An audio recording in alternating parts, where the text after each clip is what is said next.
Amén. Hermanos, nuevamente Dios les bendiga. Es un privilegio para mí, para mi madre, poder estar con ustedes.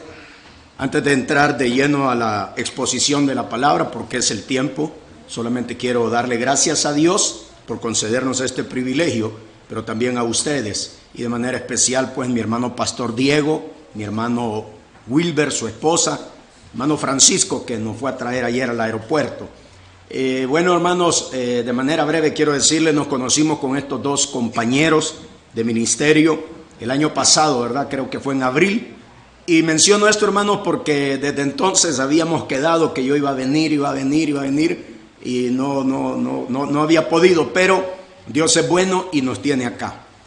Y menciono esto, el día de mañana va a haber un evento muy especial en Colombia, en Medellín. Van a lanzar, hermanos, como digo yo, van a presentar una Biblia, una nueva revisión de la Biblia. Un evento muy importante donde creo que muchos quisiéramos estar. Yo quería estar ahí, pero no me lamento porque también estoy acá con ustedes. Y es un privilegio, hermano. Esa Biblia la está distribuyendo la Sociedad Bíblica Trinitaria y es algo que a nosotros debe alegrarnos, hermano. Que hayan hombres, que hayan ministerios, personas que están dando su vida por la palabra del Señor, a la cual amamos, ¿verdad? Como dijo alguien, no somos bibliólatras, amamos al Dios de la Biblia y por eso amamos la palabra. Entonces, esta Biblia la van a presentar el día de mañana en Medellín. Este grupo de hombres estuvo trabajando, hermanos, alrededor de 16 años. Y yo le preguntaba a la congregación donde predico, donde estoy sirviendo, y les decía, ¿qué estaba haciendo usted hace 16 años? ¿Y qué he hecho yo durante 16 años para acá? Estos hombres han invertido tiempo, recursos, familia, dinero, para que esa Biblia salga. Y claro, la gloria es para Dios, pero no debemos olvidar eso, hermano. El esfuerzo que otras personas hacen para que la palabra de Dios llegue a donde tiene que llegar. Así que es para mí, como les digo, una bendición y vamos a meditar en este capítulo que nos habla, hermanos, y esta verdad la vamos a ver en este precioso capítulo, como, hermanos, necesitamos conocer pero obedecer la palabra del Señor. Necesitamos conocer. Es verdad que hay pasajes de la Escritura que nos hablan acerca de la importancia y riqueza de conocer la palabra. Pero también así, hermanos, hay pasajes de la Escritura, conocemos, que nos hablan de que no basta con conocer la palabra. Dios quiere, lo dice el apóstol Santiago, que seamos oidores, pero también practicadores, practicantes, hacedores de su palabra.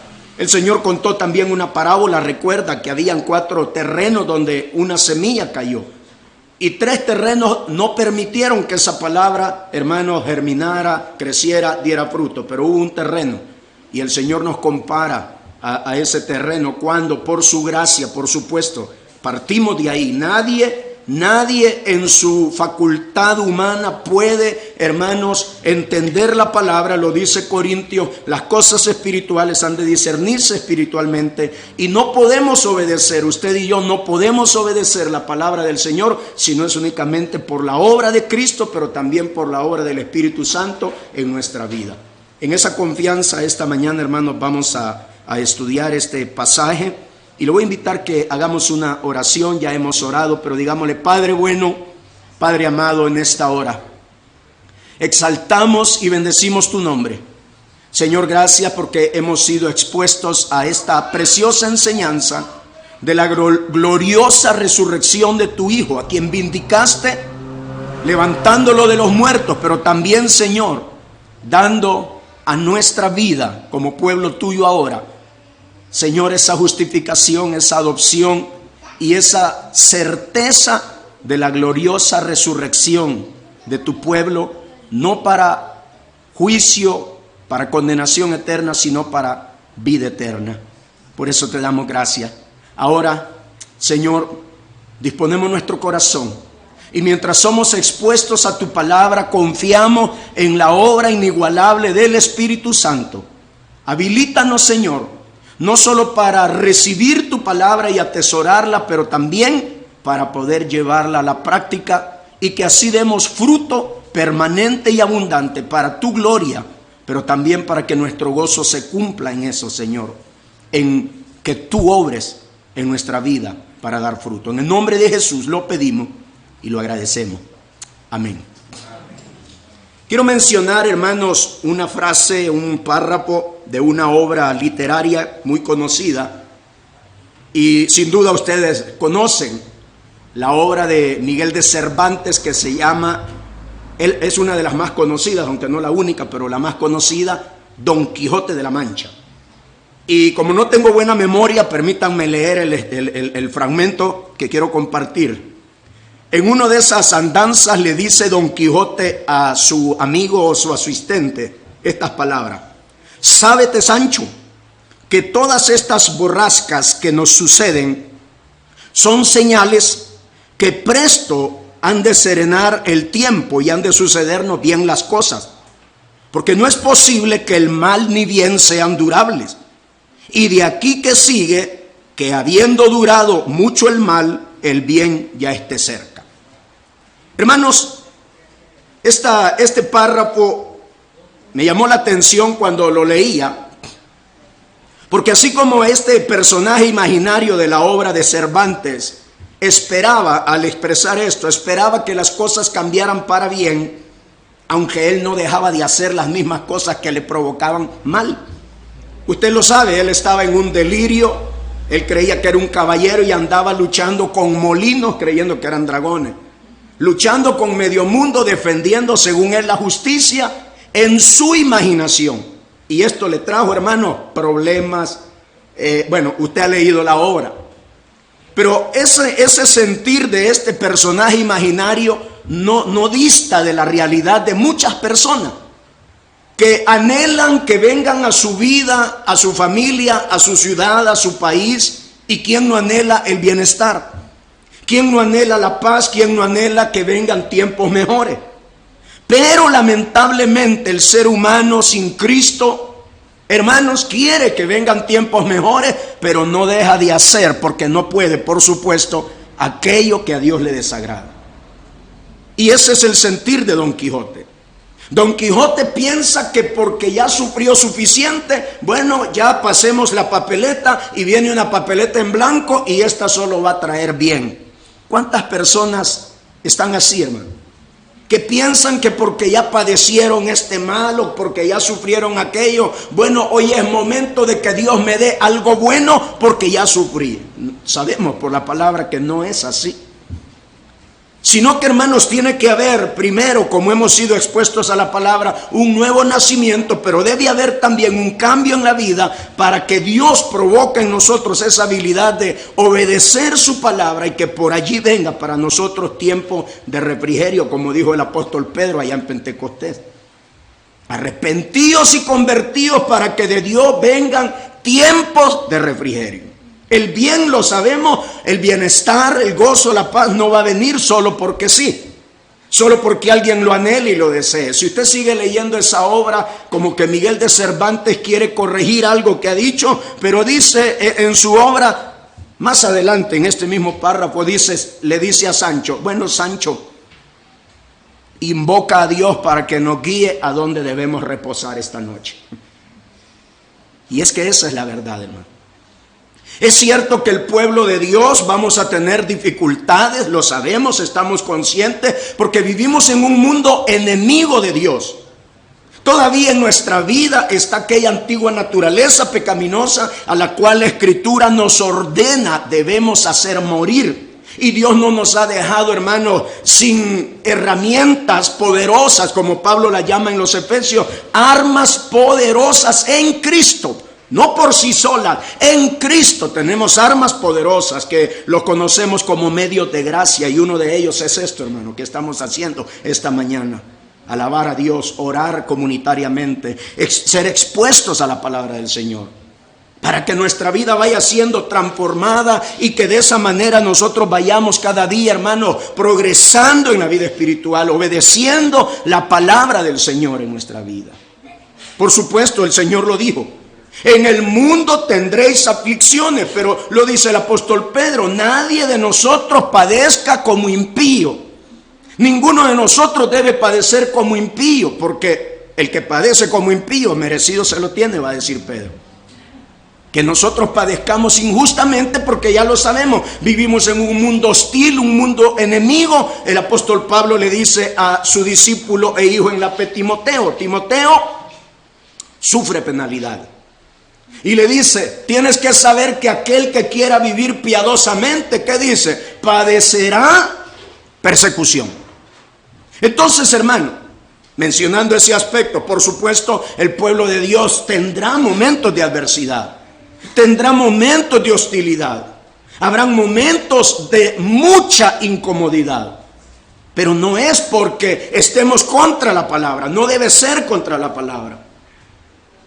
El apóstol Pablo, en la primera carta a los Corintios, en el capítulo 10, versículo 6, él nos recuerda lo que vivió Israel y dice: estas cosas le sucedieron a ellos para que nos sirva a nosotros de ejemplo. Y que no idolatremos, que no forniquemos, que no vivamos como ellos, a sabiendas que eran el pueblo llamado por Dios, pero no obedecieron. Ahora nosotros, hermanos, somos pueblo del Señor. Y Dios ha hecho una obra en nosotros. Y Dios nos ha habilitado. Qué precioso saber eso. Dios le ha habilitado a usted, y es el Espíritu Santo en nosotros. Es el poder de su palabra, hermano, la que va a provocar en nosotros, como dice el Señor, Él es el que pone el querer como el hacer. Él es Él. No podemos descansar en nuestra fuerza. Pero volviendo a este capítulo que hemos leído, hermano, vamos a ver aquí, quiero compartir con ustedes 4 aspectos relacionados a esta verdad, hermano. A que no es suficiente, quiero decir, solamente conocer. Es necesario conocer, pero es necesario acompañar ese conocimiento de obediencia. Obediencia es lo que el Señor quiere. Obediencia a su palabra. El Señor lo dijo, el Señor Jesucristo: si me aman, guardad mis mandamientos. Ahí se va a distinguir. Hermano, este capítulo 21 que hemos leído, por eso mencionaba 1 Corintios capítulo 10, es la experiencia de un rey, de su familia, pero de una nación que ahora se encuentran en tremendo momento de angustia. ¿Por qué? Porque ellos conocen la palabra, pero no la han obedecido. Conocen a Dios, pero no lo obedecen. Han apostatado, han abandonado la ley, han abandonado al Señor, han ido en pos de otros dioses, pero creen todavía seguir honrando al Señor. Pero ¿cuál es el problema mayor? O una consecuencia de eso. El mal les ha venido, pero ellos dicen: ya va a pasar. Ya este momento de prueba, de angustia, de adversidad, ya va a pasar. Y peor aún, lo vamos a ver acá en el texto nuevamente, porque ya lo leímos, lo volveremos a leer. Ellos abrigan la esperanza que Dios los va a librar. Tremendo error, porque Dios no estaba comprometido a librarlos si ellos estaban resueltos a desobedecer su palabra. El rey Sedequías, lo veremos, hermano, estaba angustiado, y no era para menos. El rey de Babilonia había venido ya la primera ocasión, aproximadamente por el año 598 antes de Cristo. Había venido en su proyecto de expansión del imperio. Él iba avasallando a los pueblos, conquistando. Entonces él llegó al norte, al reino del sur, porque el reino del norte ya había sido destruido 100 años antes. Y en el año 598 él llega, hace la primera incursión y se lleva a algunos para Babilonia. Pero el reino siguió. ¿Y sabe qué hace Sedequías? Bueno, el nombre Sedequías lo que significa es, oiga, qué paradójico. El nombre Sedequías lo que significa es: Dios o Jehová es mi justicia. Oiga, qué paradójico. Porque su nombre evoca a la justicia de Dios. Esperamos que era un hombre que vivía justamente delante de Dios, pero no. No vivía con justicia, al contrario, vivía impíamente contra aquel Dios a quien él decía honrar o creer. Entonces, ¿sabe qué hace Sedequías? Lo que muchas veces el ser humano hace: buscar alternativas humanas para resolver su crisis, buscar alternativas, opciones puramente humanas para solventar.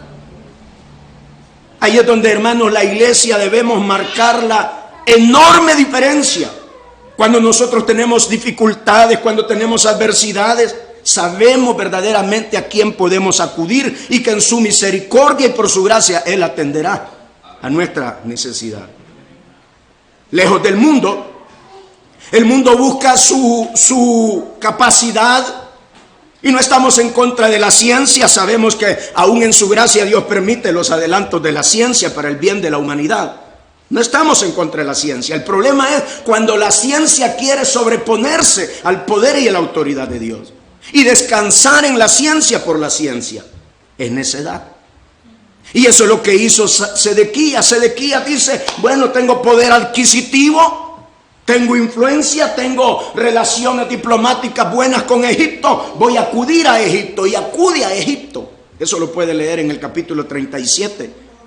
¿Qué sucede cuando ya llega el momento que Egipto tiene que salir a defender? Dios provoca que Egipto salga para otro lugar.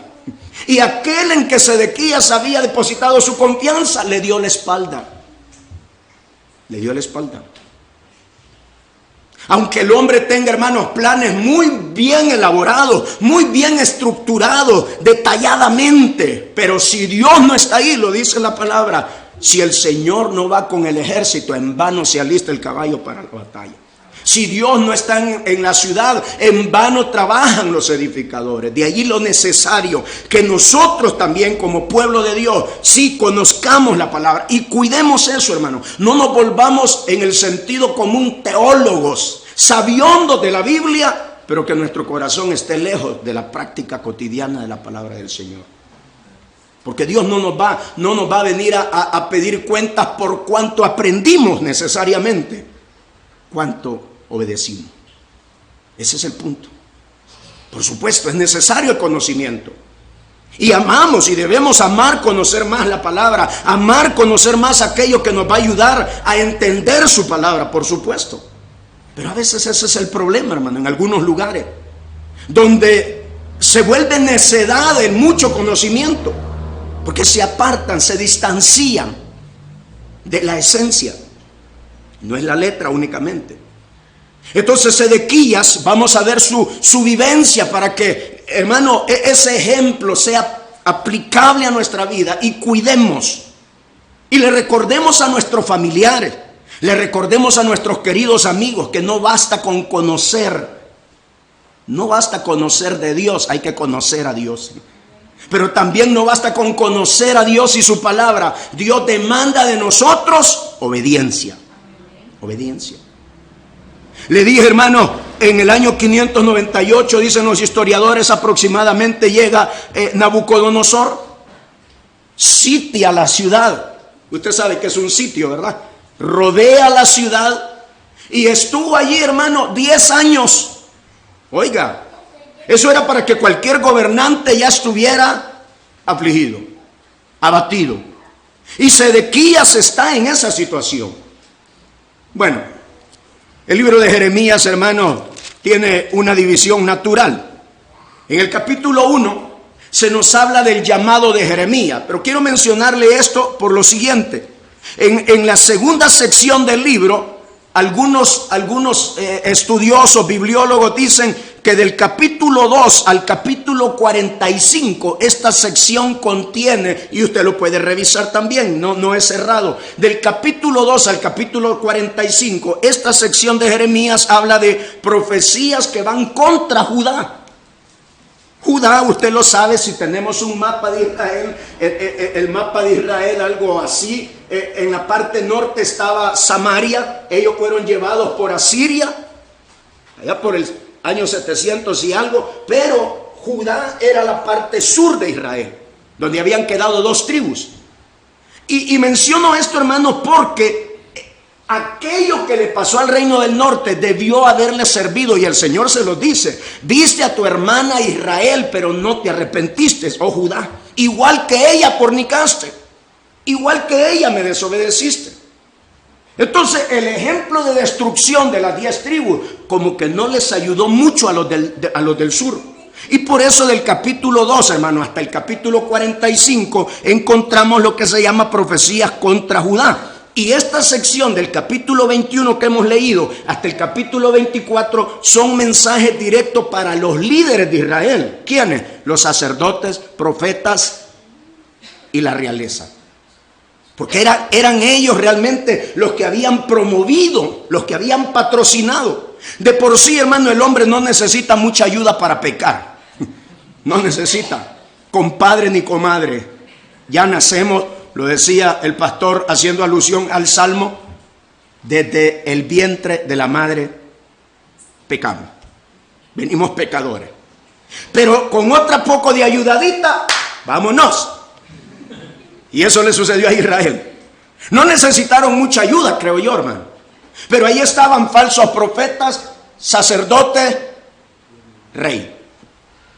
Era un caldo de cultivo para que la rebeldía floreciera. Y la última sección, solo para hacer mención de esto, hermano, tenemos del capítulo 46 al 51, profecías contra los gentiles, y el capítulo final es la caída de Jerusalén.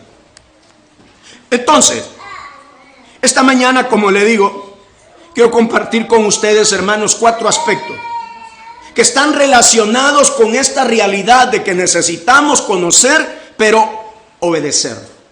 Porque si no obedecemos la palabra del Señor, vendrán esas consecuencias garrafales a nuestra vida. Los líderes de Israel se habían desviado. ¿Hasta dónde había llegado la desviación de ellos? Mire, acompáñenme por favor, antes de ver, hermano, este capítulo 21 nuevamente. ¿Cuál era la condición de ellos? En el capítulo número 7, sí, el versículo 4. El llamado del Señor en el versículo 3 es: mejoren sus caminos, mejoren sus obras, y los dejaré morar en este lugar. Ese era el llamado del Señor. Pero ellos deciden no confiar en la palabra de Dios a través del profeta Jeremías, sino que miren que están confiando ellos en lo que yo les mencioné al principio, hermano. Tenían vanas esperanzas, tenían falsas expectativas, y estas eran alimentadas, oiga, como sucede hoy, por falsos maestros, por falsos profetas, por falsos predicadores que le hacen creer a la gente: no, si usted está bien así. No, Dios está pero agradado con usted, no se preocupe. Mire lo que dice el versículo 4. Estas son las palabras de Dios contra ellos, y les dice el profeta: no fiéis palabras de mentira. ¿Cuáles eran las palabras de mentira? Diciendo: templo de Jehová, templo de Jehová, templo de Jehová es este. ¿Qué quiere decir eso, hermano?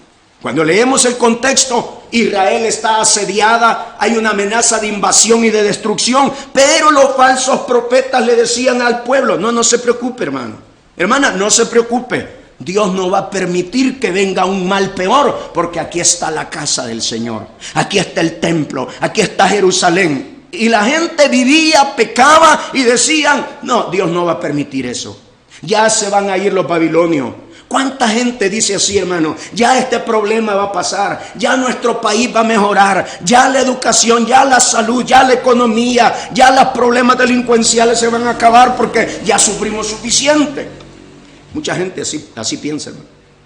Pero no es esa la lógica no funciona así. Aquí el Señor le está diciendo a Israel: mejoren sus caminos. ¿Y cómo podía el pueblo mejorar su camino? Por eso Dios suscitó profetas como estos, para hacerlos volver a la ley, para hacerlos volver a la palabra de Dios. Y usted, en este capítulo que hemos leído, 21, vamos a ver cómo Dios está, hermano, llamando al pueblo a volver a la ley.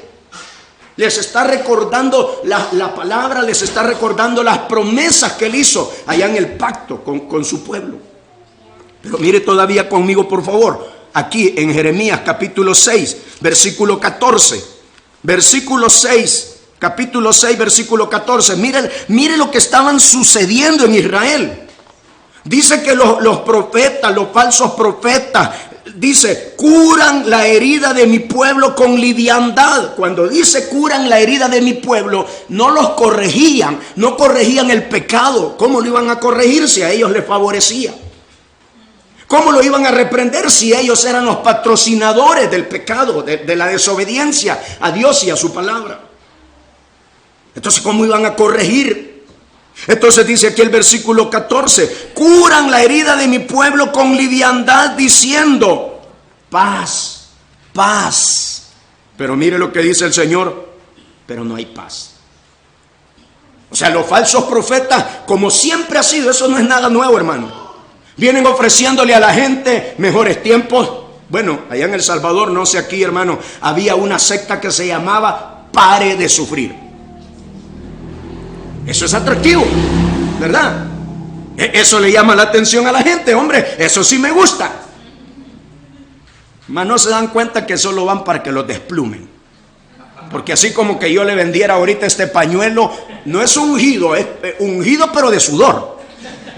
No tiene poder para nada, hermano. Pero a la gente eso le gusta, ¿no es cierto? A las personas eso les gusta. Hermano, debemos darle gracias al Señor que nos ha sacado de la ignorancia. Pero también debemos disponer nuestro corazón para que su espíritu y su palabra nos sigan moldeando de manera que no solo seamos conocedores, sino que ese conocimiento baje al corazón y nos siga transformando para amar, como decía el salmista, cuánto amo tu ley, andar por ella es mi delicia, es mi deleite. Entonces, mire lo que va a suceder aquí, hermano. Y vamos a ver el primer aspecto que yo quiero que usted vea conmigo, por favor. Visualicémoslo aquí en el texto. Volvemos al capítulo 21. Notó allá, estaban ofreciendo paz, una falsa confianza. Dios no nos va a castigar porque aquí está el templo, aquí están los sacrificios, aquí está el sacerdocio. Pero Dios no estaba comprometido con estructuras religiosas. Dios está comprometido, hermanos y hermanas, con su palabra. Dios está comprometido con la palabra que Él ha dado.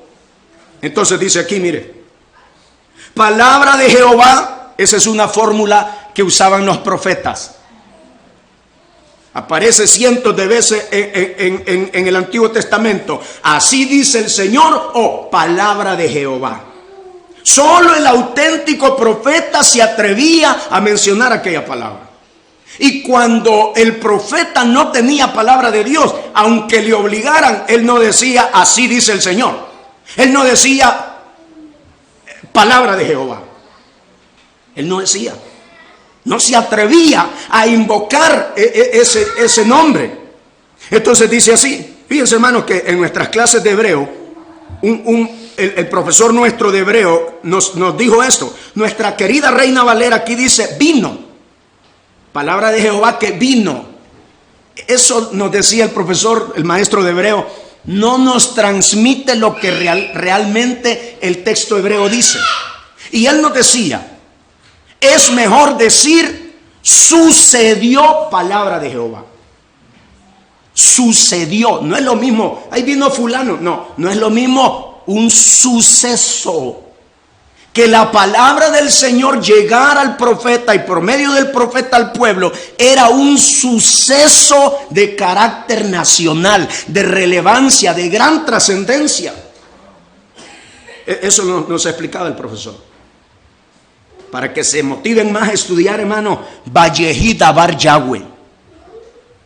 Sucedió palabra de Jehová. Era un suceso, era un evento.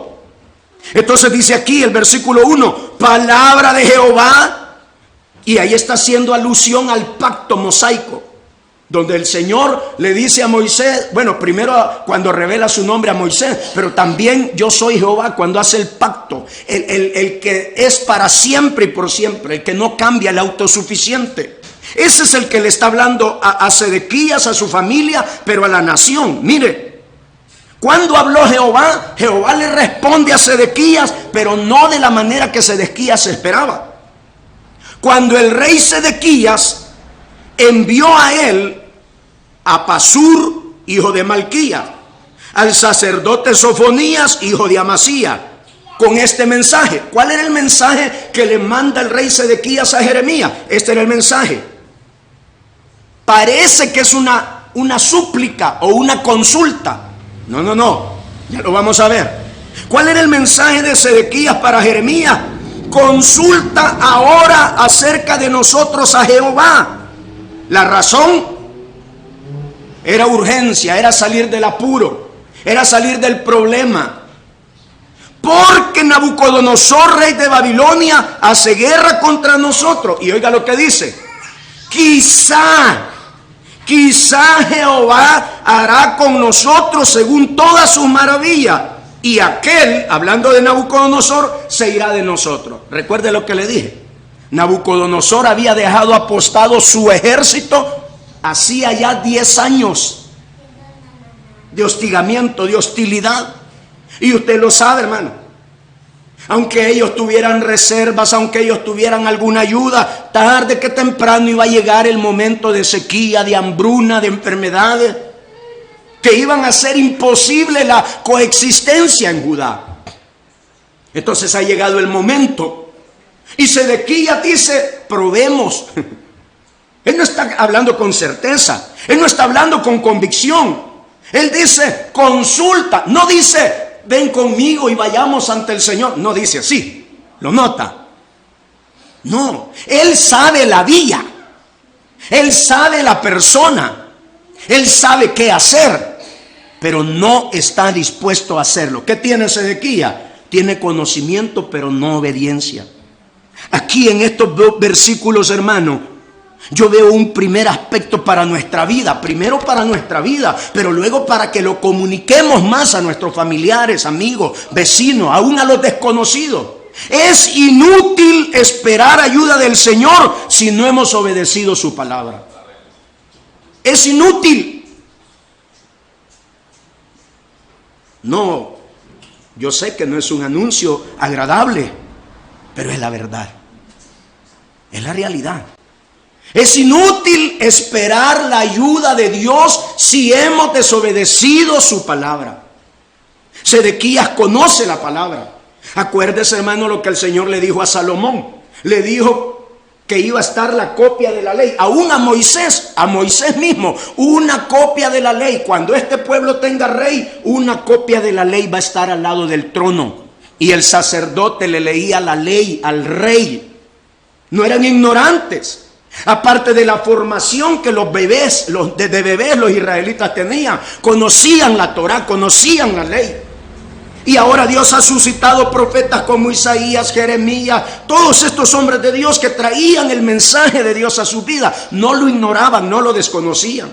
Y aquí él hace alusión porque él dice: consulta ahora a Jehová, quizá haga una de sus maravillas. ¿De cuáles maravillas probablemente estará hablando? Él sabía cómo Dios había librado, y aquí se hace alusión, ya lo va a ver, hermano. Israel sabía cómo Dios había librado a Israel de la esclavitud de Egipto. Él lo sabía.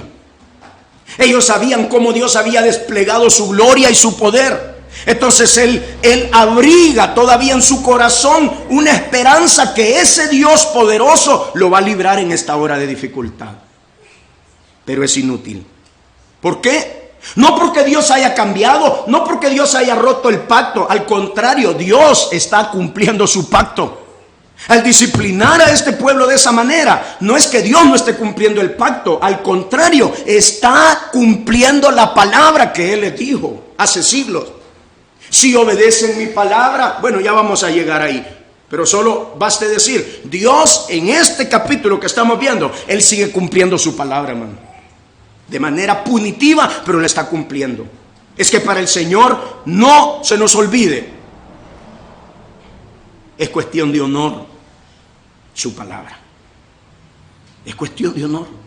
Él le dice al profeta Ezequiel, le dice al profeta Joel: apresúrate a poner por obra mi palabra, porque yo no me tardo. Él cumple su palabra. Entonces vemos aquí, hermano, el rey está abrigando. Y si usted me acompaña, Si usted me acompaña, permítame, en el capítulo 37 de este mismo libro, mire por favor, el rey no solo está consultando, él quiere manipular a Dios mandando a Jeremías. Mire conmigo por favor, Jeremías 37,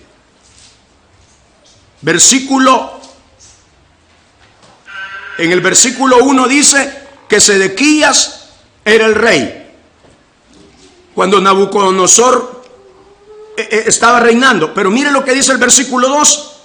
Sedequías no obedeció él, ni sus siervos, ni el pueblo de la tierra, las palabras de Jehová, las cuales dijo por el profeta Jeremías. Oiga lo que hizo Sedequías, lo mismo que acabamos de leer allá. Esta era la verdadera intención del rey. No solo consultar, sino manipular a Dios.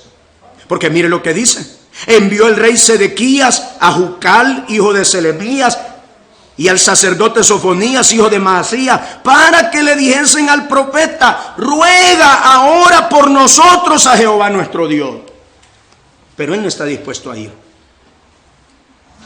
Por eso, hermano, es inútil esperar, y él lo sabía, pero su corazón todavía abrigaba esa vana, inútil esperanza. Tal vez Dios haga alguna maravilla. Tenemos que recordarnos, hermano, cómo es necesario que nosotros sí conozcamos la palabra, pero obedezcamos la palabra. Vivamos la palabra. De lo contrario, será inútil esperar el socorro del Señor. Veamos, hermano. Él dice, tal vez el Señor haga algo. Volvamos por favor al capítulo 21, versículo 2, la parte final. Quizá Jehová hará con nosotros según todas sus maravillas, y aquel se irá de nosotros. Por eso le decía, es lo mismo que decía Don Quijote. Es lo mismo que dicen nuestros vecinos. Y es lo mismo que muchas veces quizás hemos dicho nosotros. Ya va a pasar este mal momento. Pero es ahí donde debemos examinar, hermano, nuestra vida, nuestra dedicación, nuestra obediencia a la palabra del Señor. Veamos en segundo lugar, hermano, del versículo 3, veamos al versículo 7. Jeremías les dijo: diréis así a Sedequías. Otra vez, mire, así ha dicho Jehová, Dios de Israel: he aquí, yo vuelvo atrás, oiga esto, hermano, yo vuelvo atrás las armas de guerra que están en vuestras manos. Acuérdese, él tenía sus armas, pero había contratado ¿a quién? A Egipto, que todavía era una potencia. Todavía era una potencia. Entonces, aliémonos, te contrato, te voy a pagar y vamos a ir a luchar contra Siria. Y el pueblo unido fueron avergonzados. El hombre puede tener los mejores planes, hermano, pero ¿qué nos dice el proverbio? No te fíes de tu propia prudencia, confía en Jehová sin reserva. Cuando el texto hebreo dice con todo tu corazón, usted y yo entendamos sin reservas. Sin reservas. Y Él te concederá las peticiones de tu corazón. Sedequías está haciendo su plan y está bien, hermano. Dios nos manda a hacer planes, a organizarnos, pero no es en nuestra, no. Así no va a funcionar.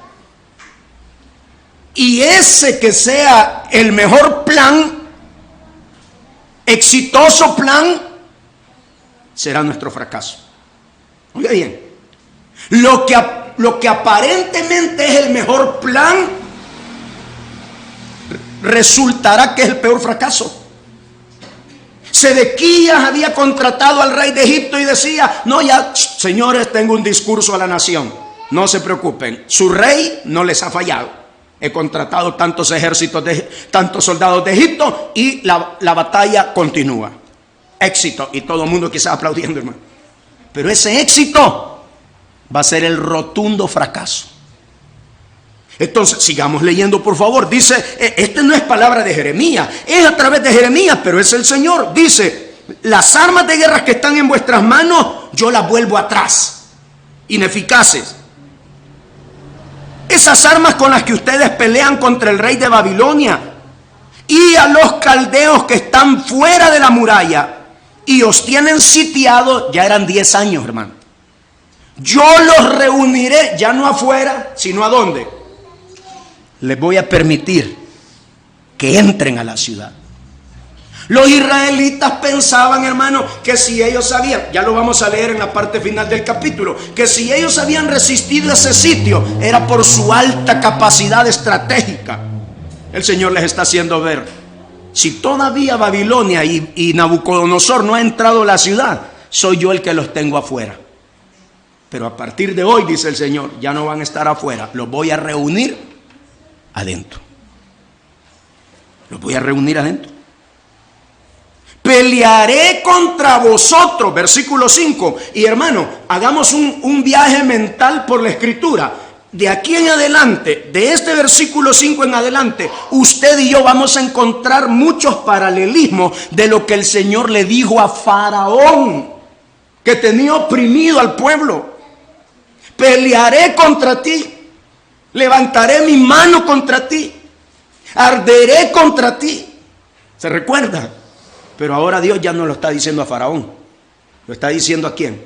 Al nuevo faraoncito que se ha levantado, que cree que por su poder, que cree que por lo que él es. Entonces mire por favor, pelearé con mano alzada. Ese vocablo aparece allá en Éxodo, hermano. Cuando el Señor está prometiendo que va a derrotar a Faraón, el Señor dice, alzaré mi mano contra Faraón. Ahora ya no la está alzando contra Faraón, contra Israel, el desobediente Israel. Y mire lo que dice, con brazo fuerte. ¿Se recuerda cuando Moisés canta y dice, nos sacó con brazo fuerte? O sea, el brazo que otrora Dios usa para libertar a su pueblo, ahora Dios lo va a usar ¿para qué? Para castigar a su pueblo. ¿Por qué ha cambiado Dios? ¿Ha cambiado de parecer? No, no ha cambiado de parecer. Él se está comportando de acuerdo a su carácter. Él está cumpliendo su palabra. Mire lo que dice. Heriré, con brazo fuerte, con furor. Esas palabras son las que le resonaron a Faraón y a Egipto. Con furor, enojo e ira grande. Heriré a los moradores de esta ciudad, y los hombres y las bestias morirán de pestilencia grande. Acuérdese las 10 plagas de Egipto. Ahora van a caer sobre aquellos desobedientes. Después, dice Jehová, entregaré a Sedequías, rey de Judá, a sus criados, al pueblo y a los que sobrevivan de la pestilencia. La palabra literalmente en hebreo dice, a los que sean dejados. A los que sean dejados. A los que queden de la pestilencia, de la espada y del hambre en la ciudad, los entregaré en manos de Nabucodonosor, rey de Babilonia, en manos de sus enemigos y de los que buscan su vida, y él los herirá filo de espada. No los perdonará ni tendrá compasión de ellos, ni tendrá de ellos misericordia. ¿Cuál es la respuesta de Dios aquí? La respuesta de Dios aquí no es misericordiosa, es punitiva, es retributiva. En segundo lugar, hermano, yo quiero que vea conmigo en estos versículos de 3 al 7. No esperemos la bondadosa respuesta de Dios si no hemos obedecido su palabra. ¿Qué esperaba Sedequías?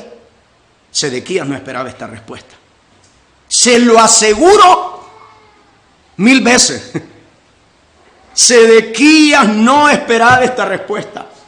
Sedequías esperaba, sí, está bien, ya verás cómo te voy a honrar y le vas a volar la cabeza a Nabucodonosor. Uy, hermano, eso para Sedequías hubiera sido, me inmortalizo. Sí, quedó inmortalizado en la escritura, pero como el rey que no quiso obedecer. Y por lo tanto, pero al igual que él, hermano, nadie puede esperar la bondadosa respuesta del Señor si está desobedeciendo su palabra. No se puede. Y usted ve las mismas palabras, hermano. Es maravilloso cómo las mismas palabras que Dios le envió por medio del profeta Moisés a Faraón, ahora Dios está enviando por medio del profeta Jeremías a su pueblo. Esto debe llamarnos mucho al examen. a la evaluación de nuestra vida, hermano. ¿Cómo está nuestro corazón? ¿Cómo estamos disponiendo? Eso que se nos enseña en nuestras reuniones, hermano, en nuestros estudios, en nuestros cultos. ¿Qué estamos haciendo nosotros como iglesia con esa palabra? Porque Jesucristo le dijo a los israelitas y a los judíos: la palabra que les he hablado los juzgará en aquel día. Recordémonos esto nosotros y vayamos y digámosle a nuestros amigos. Digámosle, porque mucha gente, no es cierto, hermano, que no dice, si a mí me gusta oír los cultos, ¿verdad que así dice la gente? Me gusta aquel corito. ¿Cómo es que dice vos? ¿Cómo dice aquel corito? No, vieras que yo pongo ahí, me gustan los evangelios, me gustan. Pero no es cuestión de gustos, no es cuestión de que si simpatizo, no. Obediencia. Obediencia. Usted sabe, hermanos, que en la vida respecto al Señor no hay términos intermedios. Vida, muerte. Luz, tiniebla. Obediencia, desobediencia. Hijos de Dios, hijos del diablo. Vida, muerte. Esto, no hay término, porque mucha gente quiere. No, mire, yo ni aquí ni allá. Tranquilo. No hay que ser fanático. No somos fanáticos. Somos creyentes de la palabra viva, de la palabra del Señor. Entonces, en primer lugar, creo yo, hermano, lo vemos en el texto. En primer lugar, vemos cómo, hermano, es inútil esperar la ayuda de Dios si hemos desobedecido su palabra. No debemos esperar. No debemos esperar la bondadosa respuesta de Dios si hemos desobedecido su palabra. Ahora, mire conmigo, por favor, en tercer lugar. Vamos a ver, hermano, a partir del versículo 8 al versículo 10. ¿Qué es lo que debemos hacer? En primer y segundo lugar, no debemos esperar respuesta de Dios. No esperemos una bondadosa respuesta de Dios si hemos desobedecido. Ahora, ¿a qué nos va a llamar el texto? ¿A qué nos va a llamar el texto? Versículo 8 y 10 dice, 8 al 10. Y a este pueblo, primero, oiga esto, primero le habló al rey. Primero le habló al rey, ahora va con el pueblo. A este pueblo dirás, así ha dicho Jehová, he aquí pongo. Usted ya ha leído antes en este lugar, esta palabra en otro lugar de la Biblia. Usted ya lo conoce. Mire este versículo 8, deténgase por favor en este versículo 8. A este pueblo dirás, así ha dicho Jehová, he aquí pongo delante de vosotros camino de vida y camino de muerte. Esto el Señor ya lo ha dicho antes. ¿Cuándo? Deuteronomio. Cuando Dios está estableciendo su pacto con Israel, les da promesas, como se llaman, de bendiciones y maldiciones. Y el Señor les dice, estas palabras se las dijo a Él. Cuando los está haciendo nación, pueblo libre, pueblo para Él, el Señor les dice, he aquí pongo delante de ustedes el bien y la vida, el mal y la muerte. Pero el Señor agrega estas palabras, pero yo te digo hoy, elige la vida. Y eso le está diciendo el Señor aquí a Israel. Y eso nos recuerda el Señor a nosotros ahora, hermano. Él dice, yo he puesto delante de ustedes la vida y la muerte. Ellos sabían el camino de la vida era obedecer su palabra. El camino de la muerte era desobedecer. Ahora mire lo que va a decir versículo 9. Este era el mensaje puntual para ellos allá, por supuesto. El que quedare o fuere dejado en esta ciudad morirá a espada, de hambre o de pestilencia. Este era el ultimátum de Dios para ellos. Este era el ultimátum de Dios para ellos. Mas el que saliere y se pasare a los caldeos que os tienen sitiados, vivirá y su vida le será por despojo. Porque mi rostro he puesto contra esta ciudad para mal y no para bien, dice Jehová.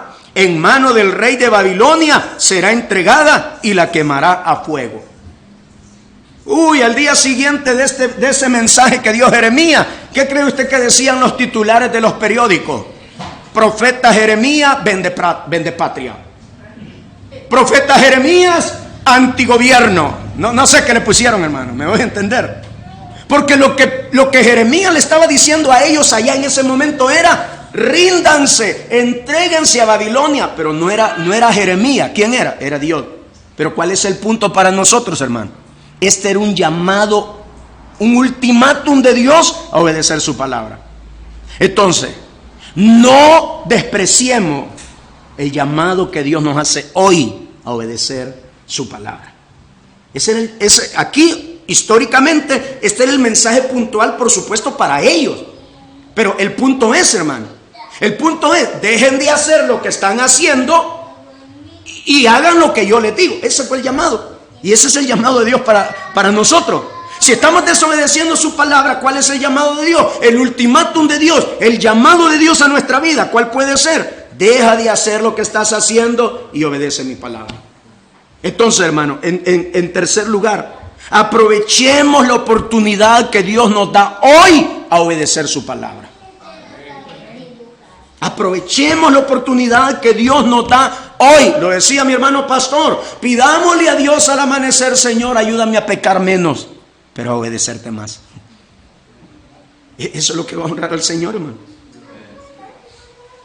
Claro, a Jeremías lo tildaron de traidor, de vendepatria. ¿Cómo es posible? Tantos años el rey ha estado luchando para que esta ciudad no caiga, y hoy nos está diciendo. ¿Qué dirá la gente ante el mensaje, hermano? Cuando se les predica que las obras de nada sirven para salvación. ¿Qué? Toda mi vida he hecho eso, y hoy viene y me dice que deje de hacer eso. O no sé cuántas prácticas la gente tenga. Pero cuando hay un llamado de Dios a obedecer, la gente no lo quiere hacer. Entonces, ¿cuál es el llamado para nosotros? Pero para ellos también. Debemos aprovechar la oportunidad que hoy Dios nos da a obedecer su palabra. Si ayer no lo hicimos, hoy Él nos da una nueva oportunidad. Él hoy nos la da, y debemos aprovecharla, sabiendo que no está en nosotros. Si bien es cierto, Pablo está hablando de otro aspecto, hermano, pero es aplicable. Nuestra competencia no viene de nosotros, viene de Dios para obedecer su palabra. Aprovechemos esta nueva oportunidad. Y en cuarto lugar, hermano, mire del versículo 11 al versículo 14.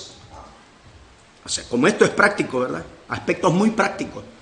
No es teórico, no. A la casa del rey, o sea, como quien dice, allá en El Salvador tenemos una frase, ¿verdad? Para todos da Dios menos arrebatando. No sé si la usan aquí, ¿verdad? Para todos da Dios menos arrebatando. Mire, ya le habló al rey, le habló al pueblo, ahora le va a hablar a la casa del rey de Judá, a la realeza. Para todos da Dios. Entonces dice aquí: y a la casa del rey de Judá dirás: oíd palabra de Jehová. Pero ese verbo oíd, usted lo sabe, es un oigan, es un imperativo. Pero la palabra oigan, o el verbo oír en hebreo, no solo es, hermano, a captar ondas sonoras con el aparato auditivo. Cuando el Señor le dice a Israel en Deuteronomio: Shema Israel Elohim, oye Israel, el Señor tu Dios. Pero esa palabra oye es obedece. Aquí el Señor le está diciendo: oigan, obedezcan palabra de Jehová. Esa es cuestión, hermano. Es como usted, como padre, como madre, ¿verdad? Es cuestión de honor. Usted da una orden a su hijo, ¿qué espera? Que su hijo obedezca. Y eso le agrada a usted. Eso le honra. Entonces, ¿cuánto más el Señor? Obedezcan palabra de Jehová, casa de David. Así dijo Jehová: haced mañana juicio. Son aspectos prácticos, oiga, hermano, son aspectos prácticos, muy prácticos, lo que les va a decir allá y lo que nos recuerda a nosotros ahora. Hagan juicio, libren al oprimido de mano del opresor, para que mi ira no salga como fuego, lo que le pasó a Egipto. Se encienda y no haya quien lo apague, por la maldad de vuestras obras. He aquí yo estoy contra ti, moradora del valle y de la piedra de la llanura, dice Jehová. Los que decís, ¿quién subirá contra nosotros y quién entrará en nuestras moradas? Yo. No es Nabucodonosor, dice el Señor. No es la capacidad de avance de los caldeos, soy yo. Yo os castigaré conforme al fruto de vuestras obras, y haré encender fuego en su bosque y consumirá todo lo que está alrededor de él. ¿A qué nos llama esto a nosotros, hermano? A lo que lo llamó a ellos allá, a llevar una justicia de acuerdo a Dios, no de acuerdo a los preceptos humanos. En cuarto lugar, y con esto finalizo, hermano, debemos practicar la justicia estipulada por Dios en su palabra. Debemos practicar la justicia que Dios ha estipulado en su palabra. Porque usted lo sabe. Vivimos en un mundo donde cada quien tiene sus conceptos. Y ahora no hay verdades absolutas. Hoy cada quien tiene su verdad. El mundo le dice, bueno, si usted cree en eso, si para usted es bueno, está bien. ¿Usted cree eso? Bueno, está bien. ¿Usted a qué? Bueno, no, mire, todo felices. Mire, qué lindo, qué lindo. Qué lindo. No. Dios ha dejado su palabra. El Señor le dijo a los discípulos que la justicia de ustedes sea mayor que la de los fariseos. Hermano, que nuestro concepto, pero nuestra práctica de justicia diste mucho de lo que esta sociedad actual llama justicia. Cuando nuestra práctica de justicia se parezca a la de este mundo, hermano, aflijámonos. Que nuestra justicia no sea nuestra propia justicia. Y estoy hablando en el aspecto salvífico, pero también en el aspecto cotidiano, pues. Estos querían recibir el favor de Dios, pero estaban violentando lo que Dios había prescrito en su palabra para su pueblo. ¿Se recuerda? Cuando Dios dio la ley decía cómo Israel se iba a comunicar con Dios, cómo la ley se iba a comunicar con los pueblos vecinos, pero cómo esa ley les enseñaba cómo ellos se iban a tratar entre hermanos.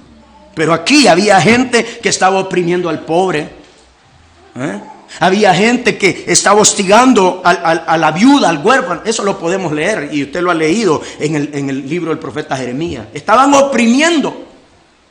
Daban por esclavos a las personas por un par de zapatos. Usted lo lee ahí en el libro, ahí lo lee. Por un par de zapatos. Entonces, hermano, en cuarto lugar, en estos versículos, la palabra del Señor nos recuerda: debemos practicar la justicia que Dios ha prescrito en su palabra. Eso es lo que honrará a Dios. No la justicia del mundo, no lo bueno del mundo, sino lo que Dios ha dejado en su palabra. Recuerda lo que el Señor dice: Él no quiere sacrificio, Él quiere amar la justicia, amar la verdad, amar la misericordia. Pero lo que el mundo llama justicia, usted ya lo sabe. ¿Hacia dónde va la sociedad, hermano? A la injusticia, a la impiedad, a la maldad. Hermanos, al finalizar esta reflexión de este pasaje, podemos descansar que en esta tarea de obedecer la palabra de Dios, ustedes y yo no estamos solos. En primer lugar, tenemos a Cristo, el máximo ejemplo, que obedeció toda la palabra del Padre. En cierta ocasión se oye a Jesús orar así, hermano: Padre, yo te oro, te clamo, sé que tú siempre me oyes, porque yo hago todo lo que te agrada. Y ahora vivimos en Él, hermano. Ahora vivimos en Cristo. Y ahora Cristo mora en nosotros. Y eso es lo que faculta nuestra vida, para que no solo amemos conocer la palabra, sino que también amemos obedecer su palabra.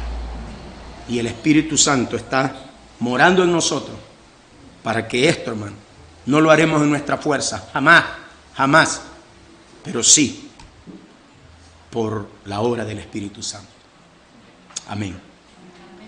Le invito a que cerremos nuestros ojos, hermano. Y en esta hora demos gloria, demos gracias a ese Dios que en su misericordia se ha revelado a nuestras vidas. Si alguno ha de alabarse, dice el Señor, alábese en conocerme que yo soy Dios. Sí, es importante conocer su palabra, conocerlo a Él personalmente, pero también obedecer. Y eso viene por la obra del Espíritu. Padre, Señor y Dios, en esta hora, junto con mis hermanos y hermanas, te damos gloria, te damos alabanza por la obra gloriosa en la encarnación, ministerio, muerte, resurrección, ascensión de Cristo, a quien esperamos.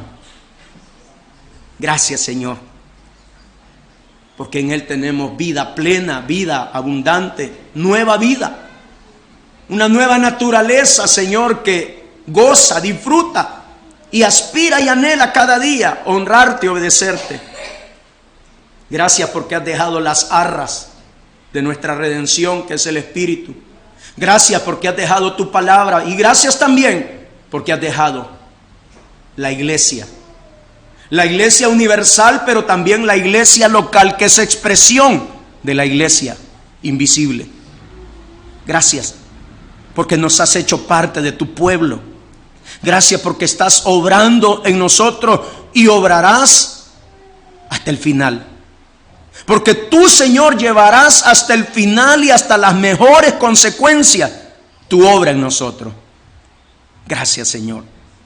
Por eso a ti sea la gloria, la honra y la alabanza. Ahora, Señor, llévanos con tu paz, con tu gozo.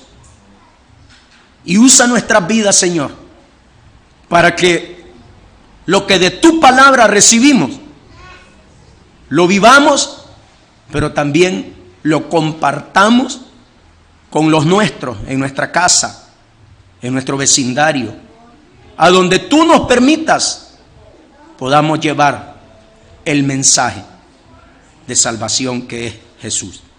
Gracias, Señor. Bendice esta congregación, bendice su liderazgo, bendice cada hermano de esta iglesia. Por Cristo Jesús, Padre. Amén y amén. El Señor les bendiga a todos, hermanos y hermanas.